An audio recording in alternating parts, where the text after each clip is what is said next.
दिशा से हम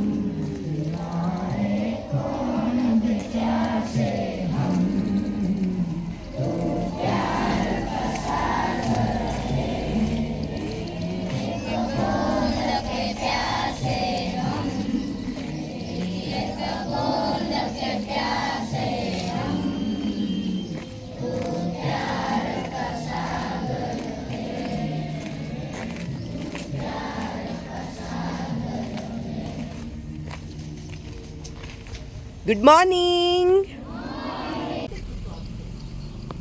આવી જાય. સૌથી વધારે ચીડચીડિયા કોની ઉપર આપણે થઈએ? મમ્મી ઉપર. મમ્મી તું આવું જ કરતી હોય, મમ્મી તું આમ જ કરતી હોય. શું કામ? પછી એ જ મમ્મી ઘરે મમ્મી તું ક્યારે આવે? મમ્મી તું ક્યારે આવે? તો બસ હવે આપણે એટલું જ શીખવાનું છે કે આપણે પ્રેમથી બોલીએ, પ્રેમની ભાષાથી આગળ વધીએ. રેડી? આપણે કોઈને પ્રેમ આપીએ તો આપણું આંતરિક જે બળ છે એને પણ વૃદ્ધિ મળે છે. ઠીક છે ને? પ્રેમથી તો માણસ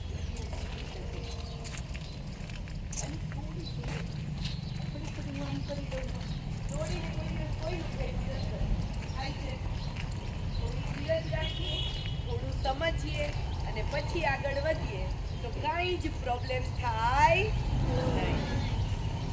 જો બાજુ વરસાદ આવે એટલે અહીંયા માણવા આવવાનું. રેડી? બોલાવો ને કદાચ બાળકને ઓછો પડે છે. બરાબર ને? ઓકે. એક વસ્તુ આપણે શીખવાનું હતું, બનાના મિલ્ક. બનાના એટલે કેળું કેવું હોય છે? કલરમાં નહીં, ટેસ્ટમાં સ્વીટ હોય છે.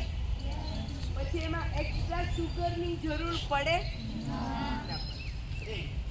તો બનાના જેને આપણે પીલિંગ એટલે છાલ ઉતારી એને શું કરીએ? પીસ કરીએ. પીસ કરવા એટલે ટુકડા કરવા. અને પછી એની અંદર શું નાખવાનું છે? મિલ્ક. જો હવે પહેલાની ગાય ભેંસ હતી ને એ કપાસિયા ખાતી. શું ખાતી? કપાસિયા. અને હવેની ગાય ભેંસ કપાસિયાનું તેલ આપણે ખાઈ જઈએ છીએ, એનો જે ભૂસો વધે છે એ ખાય છે. એટલે દૂધ તો જરાક નબળું જ આવે. પેલા કપાસિયા ખાતી હતી, એમાંથી ઓઇલ કાઢી લઈએ છીએ અને પછી આપણે ખાઈ જઈએ છીએ. એનું ભૂસું આપણે ગાય ભેંસને ખવડાવીએ. એટલે એટલું હેલ્ધી દૂધ તો આવતું જ નથી. એમાં વળી પાછા આપણે આઈસ ને વોટર નાખીએ તો દૂધ થઈ જાય પાણી. એટલે જો તમારે ઠંડુ પીવું છે તો તમારે તમારું જે મિલ્ક એટલે કે દૂધ છે એને પહેલાં તમે ચીલ કરી લો, ફ્રીજમાં મૂકી ઠંડુ કરી લો. પછી ઠંડા દૂધની અંદર only and only banana pieces એટલે કે કેળાના ટુકડા નાખી મિક્સરમાં ગ્રાઇન્ડ કરો એટલે થીક જાડું મસ્ત બનાના મિલ્ક શેક રેડી.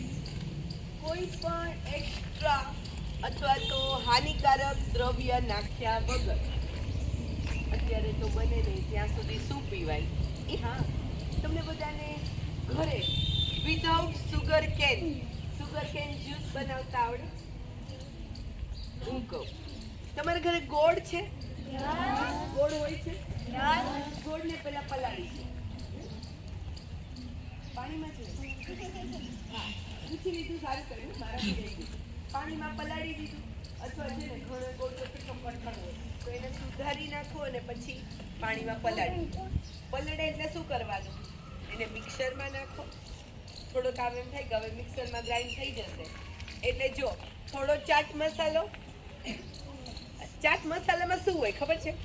મરી પાવડર. મરી એટલે કાળા ઓલા દાણા આવે ને, પપૈયાના બીજ જેવા જે આવે ને કાળા દાણા, પપૈયાના બીજ સૂકવી ન નાખી દેતા. કાળા મરી પાવડર, પછી સંચળ આવે છે અને સી સોલ્ટ, દરિયાઈ મીઠું આવે ને એ થોડું નાખી દીધું. તમને ખાટું મીઠું ભાવે છે, થોડું લીંબુ નાખો. એ લીંબુ નહીં, લીંબુનો રસ. રેડી? મિક્સરમાં ગ્રાઇન્ડ કરો ને એટલે તમને અજાણ્યા કોઈ આપ્યું હોય ને તો તમે એમ જ કહો કે શેરડીનો રસ છે. તમે ક્યારેય શેરડીનો રસ બનતો જોયો છે? મેં તો જોયો છે, મને તો પીવાય. શેરડી સડેલી છે તોય અંદર, શેરડી સરખી ધોયેલી નથી, એના મૂળિયા સરખા કાઢ્યા નથી, એની છાલને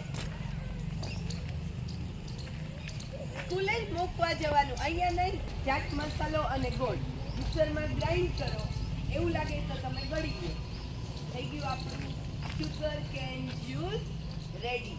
અને ખબર જ ન પડ્યો કેમ કે આપણો જે ગોળ છે ને એ ખરેખર તો શેરડીના રસને ઉકાળી પછી એમાં પ્રિઝર્વેશન ગોળ નાખવામાં આવે કે એ બગડે નહીં અને ગોળ આપણને મળે છે.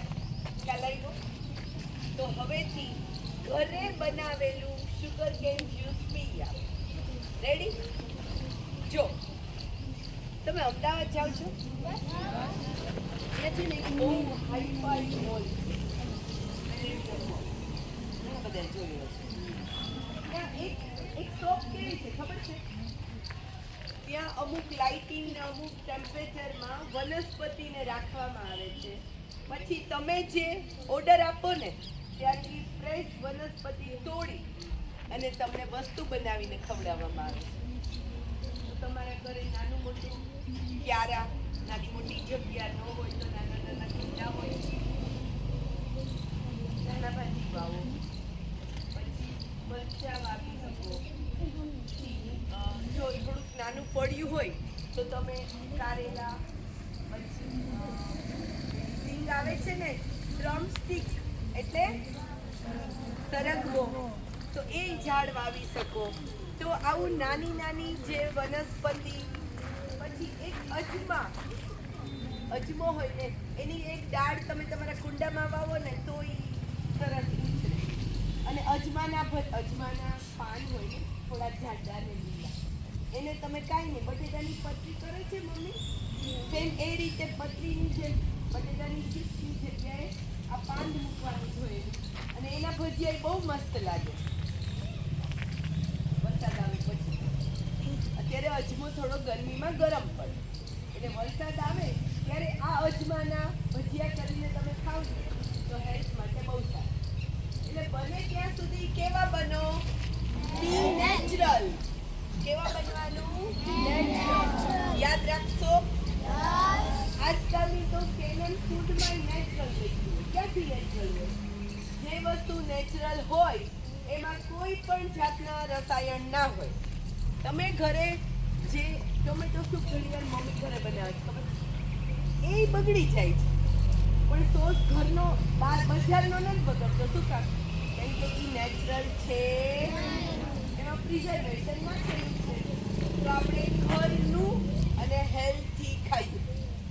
અને હા, આપણી જીભ છે ને, આખી જીભ હોય ને એમાં અડધા ભાગ કરીએ ને, માનો કે આ જીભનો આ શેપ છે, માનો કે આ જીભનો શેપ છે ને લાઈક આવો રાઉન્ડમાં હોય તો આટલી જીભ હોય ને, અહીંયાથી આપણે ઉલટાની આટલી જીભ હોય તેમાંથી અડધા ભાગમાં જ ટેસ્ટ છે, અડધા ભાગમાં ટેસ્ટ જ નહીં. તમે ઘણી વાર ટેબ્લેટ છે ને ઉપર મૂકશો એટલે અંદર જીભના અંદરના ભાગમાં આવે છે અને પાણી પીવો ને તમને ખબર જ ન પડે કયા ટેસ્ટની ટેબ્લેટ હતી. ખ્યાલ આવ્યો? એટલે અડધી જીભના ટેસ્ટને કારણે આખા શરીરને બગાડાય નહીં. યાદ રહેશે? ઓકે, બીજું શું છે? હેલ્થી. હા, તમે જો આ બનાના મિલ્ક શેક પીવો છો તો બોન્સ એટલે કેવા બને? બનાવવા છે કે થોડી ફોડી નાખવા છે? યસ. પછી અરે હા, ઘણી વાર છે ને આપણા ઘરે ટ્યુબ એટલે નળી, આપણે પાણી પીવડાવતા હોય અથવા તો ફળિયું મમ્મી ધોતા હોય એની છે ને ટ્યુબ લીક થાય. શું કામ? એનું જે એન્ડ ભાગ છે ને ત્યાંથી થોડું બ્રોકન એટલે તૂટી ગયેલું હોય. તો હેક્સો કટર એટલે કરવત અથવા તો તણી આવે છે. એટલે કેવું હોય, પતલી હોય અને એમાં ઝીગઝેગ ખાસ હોય. એના કારણે છે ને કોઈ પણ વસ્તુને કટ કરી શકે છે. રેડી? એ લઈ એ તૂટેલા ભાગથી થોડુંક આગળ તમે એને કટ કરી નાખો અને પછી પાઇપમાં જોઈન્ટ કરો તો પાણી લીક થતું નથી. આવા નાના નાના જે કાંઈ હેક્સ છે એ તમે શીખી લો તો ઘરમાં કોઈ પણ વસ્તુ બગડતી નથી. હવે તો પાણીનો કેટલો વેસ્ટ બગાડ થાય ને. કોણ હતું? એકદમ શીખેલું હોય ને એટલે ઓક્સિજન ઓછું મળે. ઓક્સિજન ઓછું મળે એટલે શું થાય? એને તો ઓક્સિજન જોઈએ મગજને તો, એટલે આપણે ઊંચો શ્વાસ લઈએ પણ અત્યારે નથી લેવું. તમને બધાને બગાસાની ફિલિંગ છે જ છે, અત્યારે લેવાની જરૂર નથી કાંઈ. એટલે ઓક્સિજન વધારે મળે, શરીરમાં જે સુસ્તતા છે એ નીકળી જાય ને આપણે એલર્ટ બનીએ. તો પહેલેથી જ એલર્ટ રહીએ તો બગાસું આવે નહીં. આપણે છે ને ટ્યુઝડે નું બાકી હતું, હવે આવે છે થર્સડે. ઓય, થર્સડે એટલે આજે કયો વાર છે? થર્સડે. આફ્ટર એટલે બ્રશિંગ એટલે બ્રશ કરો છો?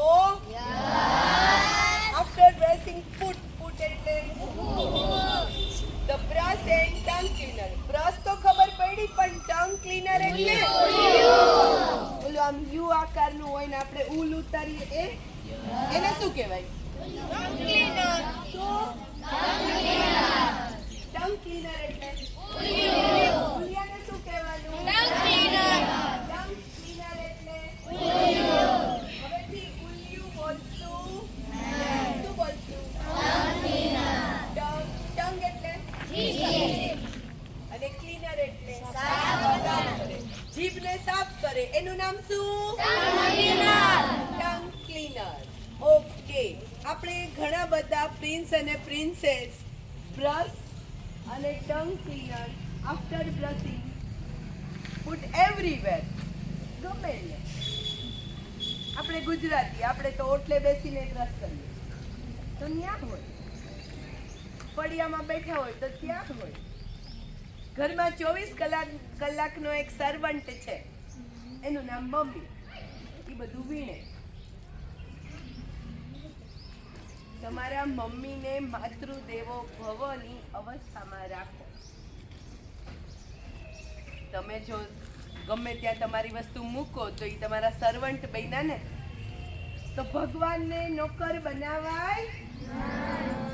તો હવેથી બ્રશ અને ટંગ ક્લીનર એટલે ઉલિયું એની જગ્યાએ મૂકશું. એ તમે લોકો શેમ્પુ કરો છો? અત્યારે તો કેટલી સરસ સરસ અવનવી ડિઝાઇનમાં, ઊંચા ઘાટમાં, આડા ઘાટમાં, શેપમાં કેવી સરસ સરસ શેમ્પૂની બોટલ આવે છે. શેમ્પુ ફિનિશ થાય પછી એ બોટલ આપણે શું કરીએ છીએ? થ્રો. થ્રો એટલે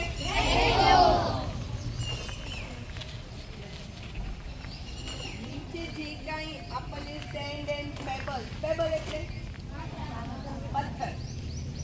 એ તમારે રમવા માટે નથી.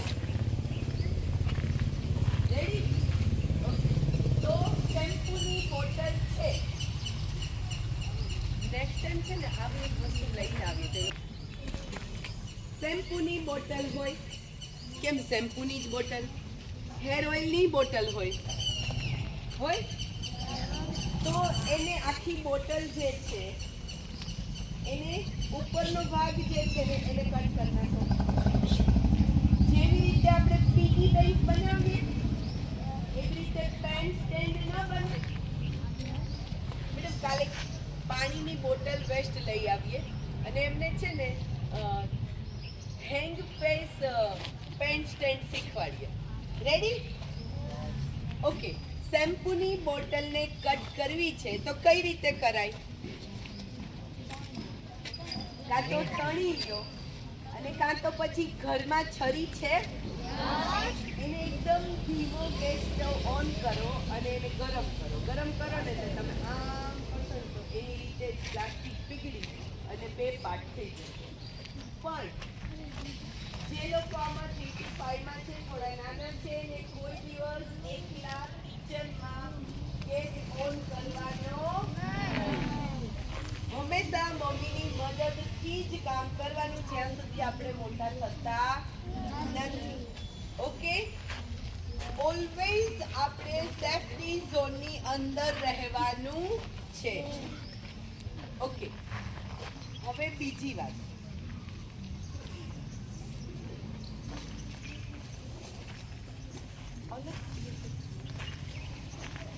આપણે ક્યાં વાંકા બની જવું છે? આપણે સીધા જ રહેવું. એ ટાઈપ કરવાની જરૂર નથી, રિલેક્સ મોડમાં. બટ કેવી રીતે કે આપણી જે કરોડરજ્જુ છે ને એ સ્ટ્રેટ રહે. રાઈટ? ઓ બાપ રે, એવું નથી કરવું Hanumanji. Relax but with straight posture. શનિવારે શું છે? ટેસ્ટ છે ને? તૈયારી ચાલુ કરી કે નહીં? નથી કરી તો જાગ્યા ત્યારથી સ્ટાર્ટ કરી જ દેજો. ઓકે, પછી બીજું, આમાં જે નવા સ્ટુડન્ટ છે એને થોડું હોમવર્કમાં કન્ફ્યુઝન થાય છે. એમાં બી 6 to 8 માં નવી બુક ને જૂની બુક ને પેજ નંબર ને પ્રશ્ન ને રેડી. તો મેડમ તમને કે જ છે, ક્યારેક મેડમથી રહી જાય છે તો આપણે સામેથી પૂછી લેવાનું કે ભાઈ મેડમ મારી આ જૂની બુક છે તો મારે કયા લખવાનું. ખ્યાલ આવ્યો? કન્ફ્યુઝન સાથે ક્યારેય પણ ઘરે જતા નથી. Ready friends? लिटिल एक्सरसाइज हो जाए. Stand up.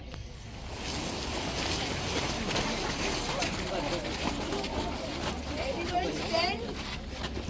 Yeah, okay. Then jump. Come on.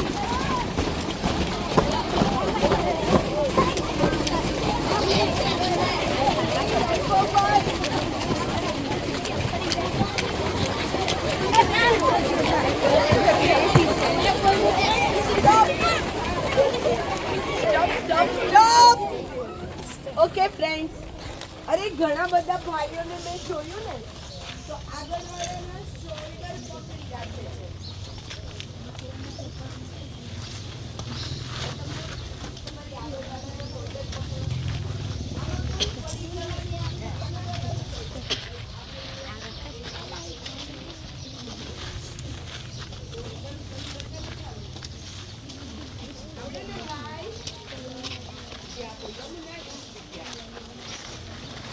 તારો શોલ્ડર એને